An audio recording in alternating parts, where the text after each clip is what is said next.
आप देख रहे हैं पाकिस्तानी खबरों, तज्जियों, तबसरों और अंदरूनी कहानियों पर मुश्तमिल शो इरफान हाशमी और इब्राहिम राजा के साथ दो टोक। बिस्मिल्लाहिर्रहमानिर्रहीम। अस्सलाम वालेकुम। मैं इरफान हाशमी लंदन स्टूडियो से आपको प्रोग्राम में खुशामदीद कहता हूँ और हमारे साथ मौजूद हैं इब्राहिम राजा साहब। राजा साहब अस्सलाम वालेकुम। वालेकुम अस्सलाम। इस प्रोग्राम शुरू करने से पहले मेरी आप तमाम देखने और सुनने वालों से दरखास्त है कि आप चैनल को ज़रूर सब्सक्राइब कर लें और बहुत कम आवाज़ें रह गई हैं पाकिस्तान में, इन आवाज़ों का आप साथ दें। जहाँ भी आपको और जो भी आपको आवाज़ आपके दिल के करीब लगे तो आपने उसके साथ खड़े होना है। राजा साहब, आज 3 खबरें जिस पर तफसील से हम बात करेंगे। एक, false flag operation Imran Khan के खिलाफ, और ये जब मैं लफ्ज़ इस्तेमाल कर रहा हूँ फॉल्स फ्लैग ऑपरेशन, तो ये कौन कर रहा है और अचकज़ई साहब का इसमें क्या किरदार है और प्रॉक्सिस किस तरह से फॉल्स फ्लैग ऑपरेशन जो है वो खान साहब के खिलाफ लॉन्च किया गया और आहिस्ता आहिस्ता इसका जो दायरा कार है उसे बढ़ाया जा रहा है। और असम्बली के अंदर एक डेवलपमेंट हुई है, इसकी तफसील भी शामिल करेंगे। और अपोजिशन लीडर साहब महमूद खान अचकज़ई किस मैंडेट पर काम कर रहे हैं इसका भी मुकम्मल हाल अहवाल अपने सुनने वालों के सामने रखेंगे। और फिर बुशरा बीबी की मुलाकात का मामला, और इस मामले के अंदर एक तफसीली फ़ैसला जारी किया गया है, ये तफसील भी शामिल करेंगे। और राय साहब, इसके साथ साथ पाकिस्तान तहरीक इंसाफ लाएमल क्या है मंगल के हवाले से अब जो लोग जा रहे हैं राय साहब, वो बाकायदा पम्फलेट्स और सोशल मीडिया के ऊपर कैंपेन भी कर रहे हैं कि हम पहुंचेंगे, हम आ रहे हैं। और एक नया ट्रेंड जो है ख़ासतौर पर ऐसे लोगों का जो वाकई इमरान खान के साथ मुखलिस हैं और कैमरों की चमक दमक में कहीं वो छुप जाते हैं या नज़र नहीं आते, उन्होंने अपनी कैंपेन खुद से शुरू की है। आज की इस नशिस्त के अंदर दोस्तों जो हमने तरतीब दी है ख़ासतौर पे पाकिस्तान तहरीक इंसाफ क्या करेगी आने वाले दिनों के अंदर, इमरान खान की रिहाई का लाएमल क्या है। ईद भी आ जाएगी अभी, और उसके बाद गर्मी, और गर्मी के बाद कौन से मौसम आएगा, इमरान खान की रिहाई तहरीक का मौसम कब आएगा, इसका एक मुकम्मल जायज़ा आपके सामने रखेंगे। और फिर कुछ हमारे पास ख़बरें इमरान खान और इस्टेब्लिशमेंट की डील के हवाले से भी हैं, और इस मुमकिन डील के पीछे जो प्रो इस्टेब्लिशमेंट सहाफ़ी और फिर प्रो पाकिस्तान तहरीक इंसाफ सहाफ़ी वो क्या बातें बता रहे हैं, आपको इसका भी एक जायज़ा आपके साथ शेयर करेंगे। राय साहब, आपने ये जो अचकज़ई साहब हैं, मुझे आपकी ना आज एक लाइन याद आ गई कि हाशमी साहब जिसके पास एक सीट है और जिसके पास पूरी पाकिस्तान की आवाम है और जिसका मैंडेट है और जिसके पास कुछ नहीं, जिसके पास सिर्फ एक कुर्सी है और वो भी उधार की, और वो भी इमरान खान की दी हुई मरहून मिन्नत, उसके स्टेक्स नहीं है, स्टेक्स हैं इमरान खान के तहरीक इंसाफ के, और इमरान खान की जमात को सोचना पड़ेगा। ऐसा आपको पता है आज एक डेवलपमेंट क्या हुई है, अचकज़ई साहब ने जो असम्बली ज़राए वो ये बताते हैं कि इलेक्शन कमीशन ऑफ पाकिस्तान के हवाले से कुछ डेवलपमेंट्स हुई और उन्होंने नए इलेक्शन कमिश्नर की तैनाती के हवाले से हाथ पांव मारना शुरू कर दिए हैं। अब ये जो हाथ पांव मार रहे हैं, इससे लगता ही है कि इलेक्शन कमिश्नर का मामला तो रहा है सब, इससे पहले भी हुकूमत के हवाले से ज़ेर बहस ज़रूर आया कि किसी नए को लाया जाएगा, और कुछ ख़बरें जो हैं वो इस्लामाबाद के हलकों से हमने देखने को भी मिली। अब ये ख़बर, हालात अगर आपके अच्छे हो ना, इलेक्शन कमिश्नर न्यूट्रल हो और हर तरह से वो काम कर रहा हो, तो फिर ये बहुत बड़ी ख़बर है कि इलेक्शन कमीशन चेंज हो रहा है। लेकिन यहाँ पर तो इलेक्शन कमीशन आपकी मर्ज़ी का, उसने सब कुछ आपकी मर्ज़ी के मुताबिक किया, इलेक्शन रोक के रखा, 5 दिन तक रोक के रखा, इंटरनेट बिठा दिया गया, फॉर्म 45 को 47 से रिप्लेस करवाया गया, सब कुछ आपकी मर्ज़ी के मुताबिक हो रहा है। तो इलेक्शन कमिश्नर की तब्दीली का हुकूमत को क्यों ख्वाब आएगा? नंबर 1, जो असल में जिनका मामला है, और पाकिस्तान तहरीक इंसाफ का तो इलेक्शन कमिश्नर अब यानी 2026 पूरे ठीक 2 साल के बाद, ये तो एजेंडा ही नहीं है, ये तो एजेंडा आइटम ही नहीं है। तो अब इन्हें क्यों ख्याल आ रहा है? खबर ये आ रही है कि इलेक्शन कमीशन हुकाम तैनात के हवाले से आईनी तरीक़ाकार के मुताबिक वज़ीर-ए-आज़म और अपोजिशन लीडर के दरमियान मुशावरत होनी चाहिए। ज़राए महमूद अचकज़ई ने साबिक़ अपोजिशन लीडर उमर अयूब के खतूत और कमीशन तैनातियों की तफसीलात तलब की, और महमूद अचकज़ई बतौर अपोजिशन लीडर इलेक्शन कमीशन तैनातियों के मामले पर आपसी मुशावरत भी करेंगे। अच्छा, ये तो प्रोसीजर हो गया ना, लेकिन why opposition leader and why right now, और why not Imran Khan item number 1 और एजेंडा क्यों नहीं है? देखें हाशमी साहब, इस खबर के अंदर जो 2 खबरें हैं उनको पढ़ने की, जांचने की और उनको समझने की ज़रूरत है। एक तो महमूद खान अचकज़ई ने ये जो नई चाल चली है, ये असल में इस जाली फार्म 47 के ख़िलाफ़ नहीं है, जाली फार्म 47 की हुकूमत के ख़िलाफ़ नहीं है, मौजूदा निज़ाम के ख़िलाफ़ नहीं है, बल्कि ये चाल है इमरान खान साहब की रिहाई की तहरीक से तवज्जो हटाने की और पीटीआई के वर्कर्स को और कौम को, आवाम को ट्रक की एक नई बत्ती के पीछे लगाने की कि हम क्या हासिल करने जा रहे हैं, कि हम कोशिश कर रहे हैं कि chief election commissioner Sikandar Sultan Raja को हम हटवाएं और उनकी जगह नया जो चीफ इलेक्शन कमिश्नर है उसकी तैनाती करवाएं। एक तो शायद महमूद खान अचकज़ई साहब को भूल गया होगा, लेकिन हमें बतौर साफ़ियों की याददाश्त थोड़ी सी तेज़ होती है कि chief election commissioner Sikandar Sultan Raja का जो मुद्दत मुलाजमत है और जो मियाद है ये पहले ही ख़त्म हो चुकी है, ये पहले ही ख़त्म हो चुकी है। यानी फरवरी 2024 के इलेक्शन के बाद अगले साल जो है 2025 में इनकी मियाद ख़त्म हो चुकी है 2025 में। अब तो ये 2026 चल रहा है, तो इनको आप ये कह लें कि एक तरह की एक्सटेंशन दी गई है सिकंदर सुल्तान राजा को। और जब हुकूमत को कोई बेहतर कैंडिडेट मिलेगा उनकी रिप्लेसमेंट के लिए, जो कि उतना ही ताबेदार होगा, जो कि हुकूमत के इमा पर, रियासत के इमा पर या निज़ाम के इमा पर उतनी बड़ी धांधली करने के लिए तैयार होगा, सिकंदर सुल्तान राजा साहब जितना ही बड़ा ज़मीर फरोश होगा, उन जैसा ही सियासी तौर पर ढीठ होगा कि जिसको पूरा पाकिस्तान कह रहा हो कि आपने धांधली करवाई है, और बजाय इसके कि वो इस्तीफ़ा दे के घर चले जाते, एक एक्सटेंशन भी उन्होंने ले ली जो कि आप ये कह लें कि टिल फर्दर ऑर्डर तक है कि जब तक हम दोबारा तैनाती नहीं करते, कोई सर्टन टेन्योर नहीं है। तो अगर वो कोई तब्दीली होती भी है तो वो सिर्फ इस सूरत में होगी कि उनसे ज़्यादा वफादार, ज़्यादा कारामद आदमी आ जाए और जो इमरान खान साहब की पार्टी को नुकसान पहुंचाए। नंबर 1 ये महमूद खान अचकज़ई साहब को अपने जहन में रखना चाहिए कि ये इस वक्त पीटीआई का गोल नहीं है। अव्वल तो जो अगले इलेक्शन है जो कि 2029 में होने चाहिए, उनके मुतल्लिक तो ये ऑलरेडी प्लान बना चुके हैं ये जाली हुकूमत और जो मौजूदा निज़ाम है कि वो इलेक्शन पीटीआई की मकबूलियत के खौफ से करवाई ना जाए और वो इलेक्शन ना करवाए जाए और एक कौमी हुकूमत बना ली जाए और शहबाज शरीफ को उसका सरबराह बना दिया जाए। और चलें अगर 2029 में इलेक्शन होता भी है तो 2029 के इलेक्शन में तो 3 साल बाकी हैं, तो आपकी तरजीह 3 साल बाद का इलेक्शन जो होना है वो होनी चाहिए कि इस वक्त इमरान खान साहब की रिहाई होनी चाहिए जो कि 1000 दिन से ज़ायद हो गए हैं वो कैद है। आपको अपोजिशन लीडर किस लिए बनाया गया था और क्या महमूद खान अचकज़ई में सियासी तौर पर कोई इतना दमखम मौजूद है कि वो कोई चीफ इलेक्शन कमिश्नर को तब्दील करवा के मेरिट के ऊपर कोई चीफ इलेक्शन कमिश्नर लाएंगे, क्योंकि उसमें प्राइम मिनिस्टर की और अपोजिशन लीडर की मशावरत दरकार होती है। लेकिन आपको पता ही है कि आप जिसको भी चीफ इलेक्शन कमिश्नर लगाएंगे वो थोड़ी मजामत करेगा। ये तो सिकंदर सुल्तान राजा भी बड़े मजामती बने हुए थे कि मैं किसी के अहकामात नहीं सुनता, और वो सारी मजामत जो है वो ढेर हो गई। सबको पता है कि कैसे ये शरीफ ख़ानदान के ज़ाती मुलाजिम बन के रह गए या इस निज़ाम के ज़ाती मुलाजिम बन के रह गए। असल मैंडेट जो दिया गया था महमूद खान अचकज़ई साहब को अपोजिशन लीडर बना के वो ये था कि इमरान खान साहब की और पीटीआई के असीरान की रिहाई के लिए किरदार अदा करें, इस निज़ाम को पीछे धकेलें, अपनी जो इनकी एक ताकतवर हल्कों के ख़िलाफ़ एक सियासत थी उस सियासत के ऊपर रहें। लेकिन उल्टा जैसे इनको अपोजिशन लीडर बनाया गया, अब इनको पता है कि अगर मैं अब कोई मजामती सियासत करूँगा, मजामती बयानात दूंगा तो मेरी अपोजिशन लीडरशिप ख़त्म हो जाएगी। इसलिए उनका फोकस जो है वो इस वक्त इस चीज़ पर है कि मैंने अपने अपोजिशन लीडर का ओहदा कैसे बचाना है। और आपने देखा होगा कि महमूद खान अचकज़ई जो पहले कहते थे कि हम सड़कों पर एहतजाज करेंगे, धरने देंगे, और फिर एक और तजवीज़ भी सामने लेके आए थे कि मुज़ाकरात होंगे तो मैं जाके एक मिसाक के ऊपर इमरान खान साहब से अडियाला जेल में दस्तखत करवा लूँगा। और मिसाक को तो छोड़ें, आप वैसे भी अडियाला जेल नहीं गए, आपको तो वैसे भी तौफीक नहीं होती कि आप अडियाला जेल चले जाएं इनके साथ इज़हार यकजहती के लिए। नहीं वैसे गए हैं, ऐसा नहीं, है, कंटिन्यूसली गए नहीं गए ना।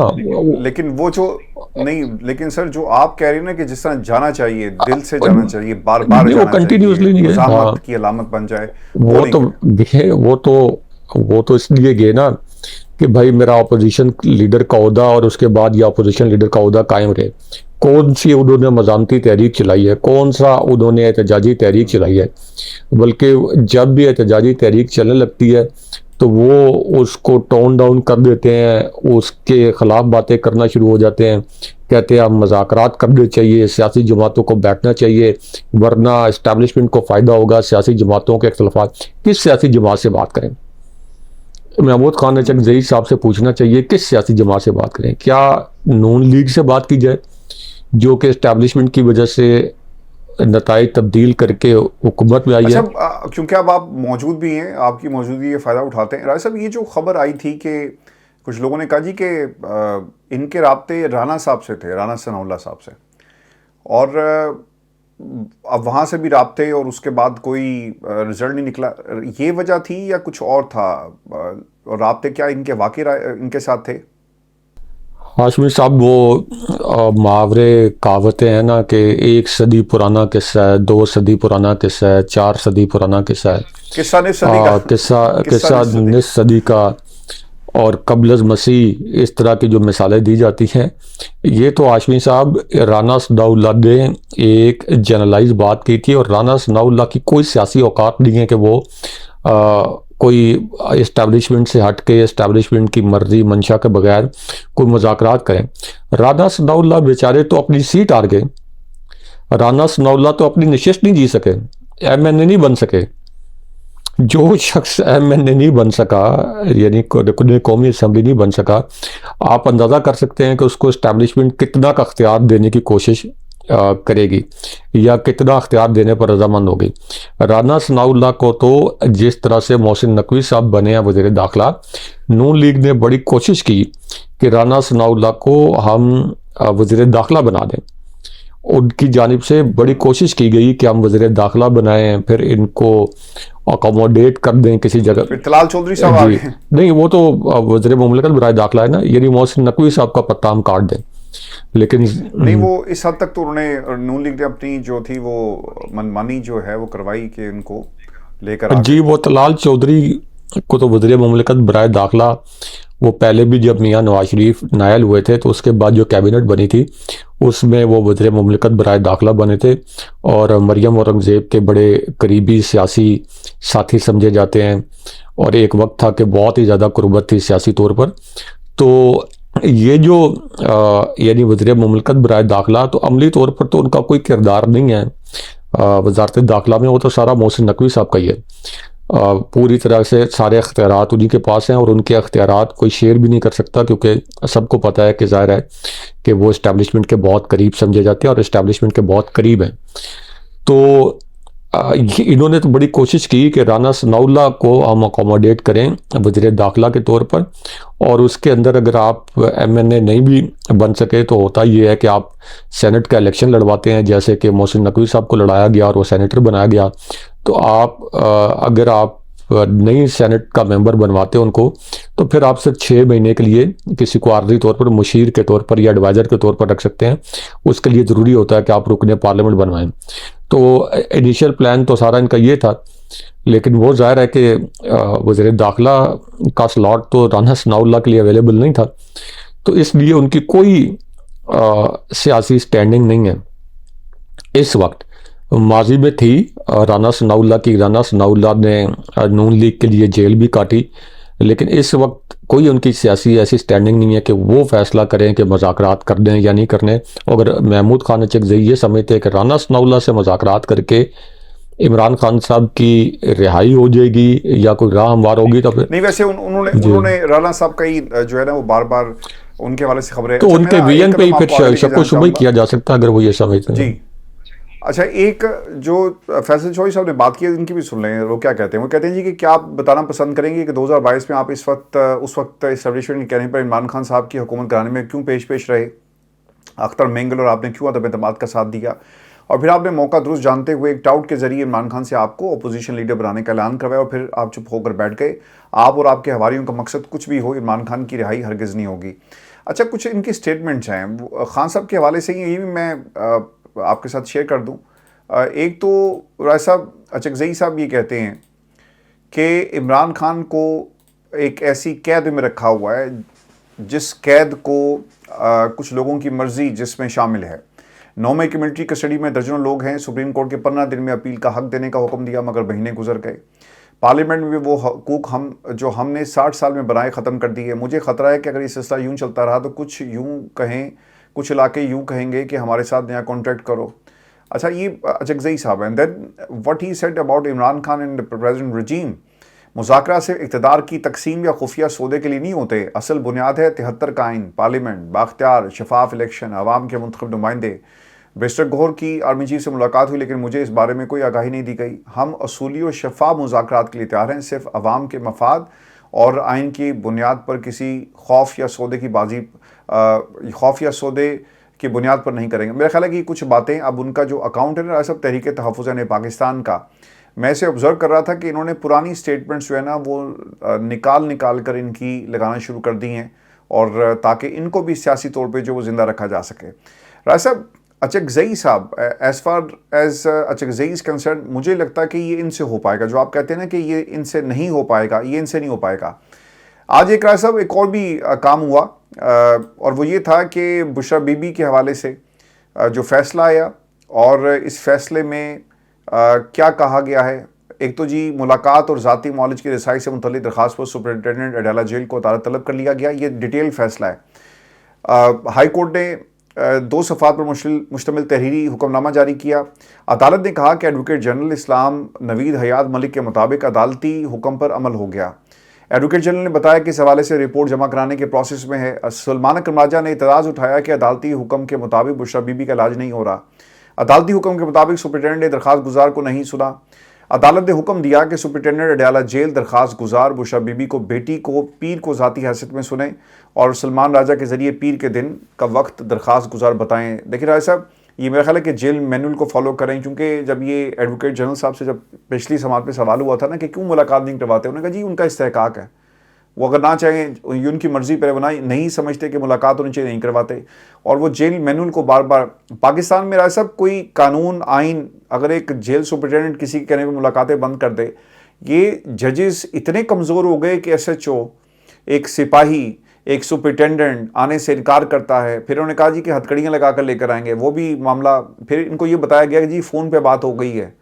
तो ऐसा लग रहा है कि पूरा खेल, पूरा का पूरा मैच जो है वो फिक्स्ड है, और कुछ लोग जो हैं वो अलाकार बने हुए हैं। एक तो हाशमी साहब, जो जेल मैनुअल की बात की गई, जेल मैनुअल अदालत के अहकामात को पामाल नहीं कर सकता। जेल मैनुअल अदालत के अहकामात के ऊपर एक कंपल्शन के तौर पर उसको लागू नहीं किया जा सकता। जो आपका जेल सुपरिटेंडेंट होता है वो बराह रास्त वहाँ की जो कोर्ट्स हैं, ख़ास तौर पर जो उस इलाके की, उस सूबे की या उस एरिया की जो हाई कोर्ट है, उसकी तो ये जुर्रत नहीं हो सकती कि वो उसके अहकामात को नज़रअंदाज कर दे। और अगर कोई जेल सुपरिटेंडेंट मिसाल के तौर पर इस्लामाबाद हाई कोर्ट की हदायत को नज़रअंदाज करें, या लाहौर हाई कोर्ट का रावलपिंडी बेंच जो है वो कोई हुक्म दे, तो उसको तो बुला के 2, 3, 4 मिनट के अंदर तौहीन अदालत का नोटिस जारी हो जाएगा और उससे पूछा जाएगा कि आपने मेरे अहकामात को, जैसा वो कौन से अब जजेस हैं, वो तो जजेस मेरा ख्याल है कि निज़ाम को प्यारे हो गए, जो थे वो अपने मुद्दत वैसे पूरी करके। अब वो कहाँ से जजेस जिनकी आप बात कर रहे हैं? मैंने जस्टिस खलील रहमान रमदे की उस एग्जाम्पल दी थी प्रोग्राम में कि उनकी अदालत के अंदर रास्ता मैंने अपनी आंखों से देखा, DSP या गालिबन SP साहब थे, उनको वहीं पर उनकी पेटी उतरवा कर उनको कहा कि आप हाथ ऊपर कर लें। मैंने खुद देखा है। और जब तक अदालत का वक्त ख़त्म नहीं होता यहीं पे खड़े रहे, और उनको जो है ना वो साइड पे उन्होंने मूव करवा दिया था और खड़ा करवा दिया था कि ठीक है पेटी उतारें और साइड पे खड़े हो जाएं। ये उनको सज़ा दी गई थी। तो अब वो जजेस कहाँ से आएंगे? गो के उनके ताल्लुकात Noon league and rest of the company के साथ बड़े ज़बरदस्त किस्म के हैं आज भी, लेकिन ये जजेस अब कहाँ हैं? ऐसे जजेस नहीं हैं। और जिनकी रिट होती थी या जिनको पता होता था कि हम सू मोटो ले सकते हैं, किसी को बुला सकते हैं, वहाँ भी बड़े बड़े खराबियाँ पैदा हुई। लेकिन अब तो सारा निज़ाम ही कॉम्प्रोमाइज़ हो चुका है। आप दुरुस्त कह रहे हैं, मैं तो सिर्फ ये एक्सप्लेन कर रहा था कि जज के अख्तियारात क्या हैं। अगर जज वो अख्तियार इस्तेमाल ही ना करना चाहे, और इसके लिए भी आज खुद नोटिस लेने की ज़रूरत नहीं है, क्योंकि जज जब ये हुक्म दे रहा है कि आप ये मुलाकात करवाएं, तो उसके बाद कोई जेल मैनुअल उस मुलाकात को नहीं रोक सकता।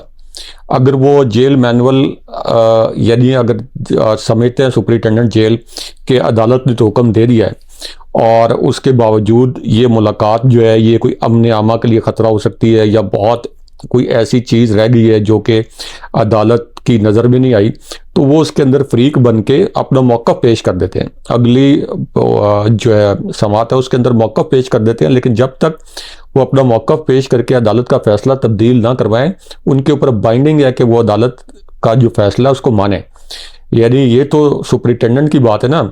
आपको याद होगा, हमारे व्यूअर्स को भी याद होगा, एक वाकया उनको याद करा दें कि जब सैयद यूसुफ रज़ा गिलानी प्राइम मिनिस्टर थे और सुप्रीम कोर्ट के चीफ जस्टिस है जस्टिस इफ्तिखार मोहम्मद चौधरी, जो कि बाद में मुकम्मल तौर पर सियासी जज साबित हुए, तो जब ये स्विस ख़त वाला मामला था कि स्विस बैंक्स को ख़त लिखें, और सुप्रीम कोर्ट ने उनको कहा था कि आप ख़त लिखें और ये लूटी दौलत जो है पाकिस्तान की वापस लानी है, तो आप स्विस हुकूमत को ख़त लिखें, तो उन्होंने ये ख़त लिखने से इनकार कर दिया था। और उसके बाद जब उनको बुलाया गया, पूछा गया, तो उन्होंने कहा मैं ख़त नहीं लिखना। तो उनको कहा गया कि आप जो है वो 30 सेकंड खड़े हो जाएं सज़ा के तौर पर। तो 30 सेकंड सज़ा के तौर पर खड़े हुआ, और उस सज़ा के बुनियाद पर उनको नायल कर दिया गया। तो अगर एक प्राइम मिनिस्टर को बुला के एक जज प्राइम मिनिस्टर को तलब करके उनको नायल कर सकता है, वो करना ठीक था, उस वक्त नहीं था, लेकिन इसका मतलब है कि जज के पास अख्तियार था नायली का। क्या उस अख्तियार को उस वक्त इस्तेमाल करना चाहिए था? इस पे पीपल्स पार्टी की अपने मौक़िफ़ है, इफ्तिखार चौधरी का अपना मौक़िफ़ है, लेकिन इतना अख्तियार होता है। इस्लामाबाद हाई कोर्ट के कई जजेस भी कई मरतबा प्राइम मिनिस्टर्स को तलब कर चुके हैं। वो अलग बात है कि बाद में prime minister office, prime minister secretariat या दीगर जो मुतलका महकमे हैं वो उसके अंदर फरीक बन जाएं, और प्राइम मिनिस्टर हाउस से कोई लेटर भेज दिया जाए कि ठीक है, जो अदालती ऑब्जर्वेशन है या अदालती एतराज़ात हैं हम उनको देखेंगे, तो आप प्राइम मिनिस्टर की पेशी को मुलतवी कर दें। लेकिन उनके पास अख्तियार है कि वो प्राइम मिनिस्टर को भी तलब कर सकते हैं। अभी रिसेंटली ये जिन जजेस का आपका अभी तबादला किया गया है, इनमें से भी एक जज साहब हैं कि जिन्होंने कहा था कि मैं प्राइम मिनिस्टर को तलब कर लूँगा और हम वज़ीर-ए-आज़म को तलब करेंगे। तो ये अख्तियारात हैं। अब इसके ऊपर जो आपका नुक्ता है वो दुरुस्त इसलिए है, हम तो बात कर रहे हैं अख्तियारात की, लेकिन वो इस्तेमाल कौन करेगा? वो तो इस्तेमाल नहीं करेंगे, ज़ाहिर है। ख़ास तौर पर इमरान खान साहब के मुतल्लिक जो डायरेक्टिव्स आए हुए हैं कि इनको जेल के अंदर भी सहूलतें देनी है, मुश्किलात देनी है, और अदालत अपनी फेस सेविंग कर रही है कि देखें हमने तो मुलाकात की इजाज़त दी थी, लेकिन वो अपने ऑर्डर को इन्फोर्स नहीं कर रहे इस वक्त। आप ठीक कह रहे हैं राय साहब। इसके अलावा एक और मामला जो है वो पाकिस्तान के अंदर जो तहरीक इंसाफ के पास अब ऑप्शंस हैं, मैं इस पे चाहूँगा कि इस डिबेट को हम ज़रा थोड़ा सा ओपन भी करें अपने सुनने वालों के लिए, कि आप अपने कमेंट्स भेजें कि तहरीक इंसाफ को क्या वे फॉरवर्ड होना चाहिए। कुछ हमारी जो गुजारिशात हैं जो हम समझते हैं वो हम आपके साथ शेयर कर देते हैं। राज साहब, आपको नहीं लगता कि पाकिस्तान तहरीक इंसाफ को वकला महाज को गर्म करना चाहिए? आज मैं हामिद खान साहब को देख रहा था, वो वहाँ पे पता ही चला जी कि कुछ चैम्बर्स में से वकीलों को जज बनाया जा रहा है, और वो नून लीग के बहुत करीबी हैं। इस किस्म की बात हुई तो वो आगे मैदान में। आपकी प्रायोरिटीज़ ही नहीं है। इस मौके पर आप वकला एहतजाज और तहरीक की बात कर रहे हैं, आप वकला के धड़े रन कर रहे हैं for so many years, for number of years आपका ये सारा मामला रहा। आपको चाहिए था कि आप लोगों को इकट्ठा करते, वकीलों को इकट्ठा करते और कॉन्स्टिट्यूशन एवेन्यू पे बैठ जाते, लेकिन ये काम भी नहीं हुआ।